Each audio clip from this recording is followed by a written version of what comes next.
Lovely, lovely, wonderful people. A pleasant evening to you. I was having a conversation with some people, politics.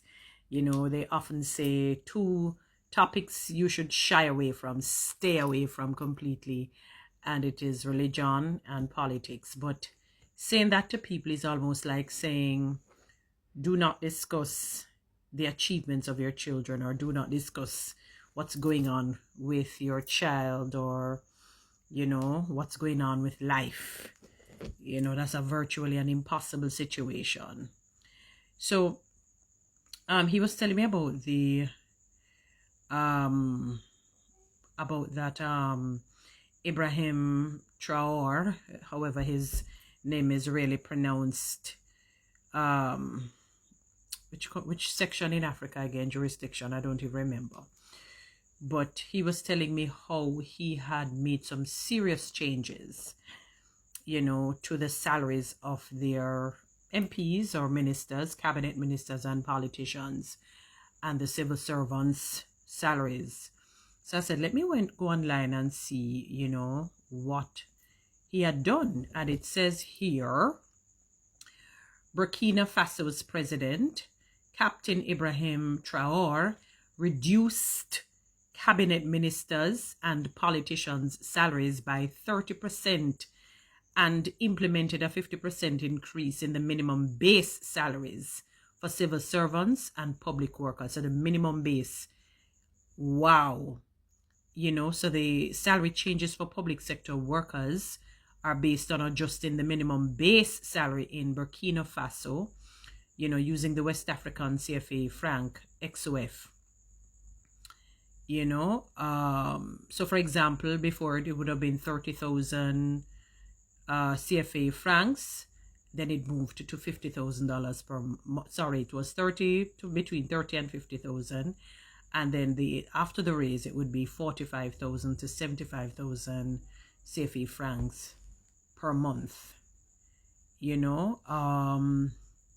It really was just a widely discussed wage reforms aimed at cutting excess government spending to redistribute wealth directly to ordinary citizens. And it reminded me of when I was looking at how that man that reigned for a long time as president or prime minister of why that country not coming to me again?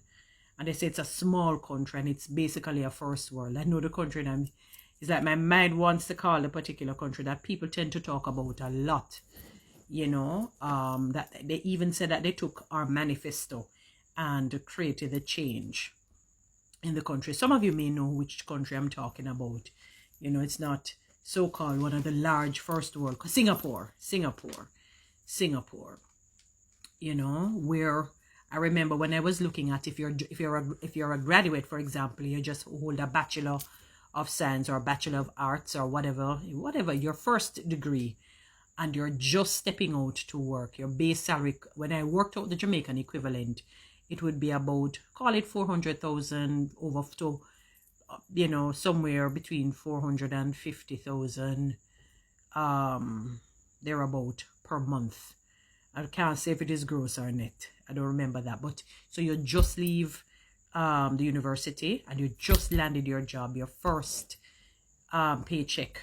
You smile because you say, wow, it's my first job, just learning the ropes, and I'm taking home, whether close to something over 400 or close to $500,000. And that is a base range, the minimum base it was. And even though they had a range, but the very minimum was about, let's say, $400,000. And I said, wow. And I began to think, would Jamaica ever get there? You know what I mean? I don't know if they would cut, the cabinet ministers and the MPs' salaries, because in somewhat of let's call it fairly recent time, it's not many years ago, it was just a recent wave of years in which their salaries were increased, some 100, 200, maybe 1 or 2, 300%. So they would jump from, for example, if they were at $4 million yearly, they would jump from 4 to 8, or if they were, or to 10, you know, it was 100 and something, not the exact 100,000, 100 and whatever percent. So if it's 4 million they got, then it just jumped to let's say $10 million. It's 10, it goes to 20. If it's 20, it goes to 30, whatever, or higher. And when I think of civil servants, you know, and other public sector workers, it's incremental increase. And I remember when I was, some time ago when I was working it out, it was like about $40 US, 30 to 40 per month extra. And I said to myself, is it that those who would get from 4 to 10 million, is it that they have a supernatural ability to part the Red Sea, heal the sick, and raise the dead? Is it that their humanity or the human power within them is so much more supernatural than the regular Joe?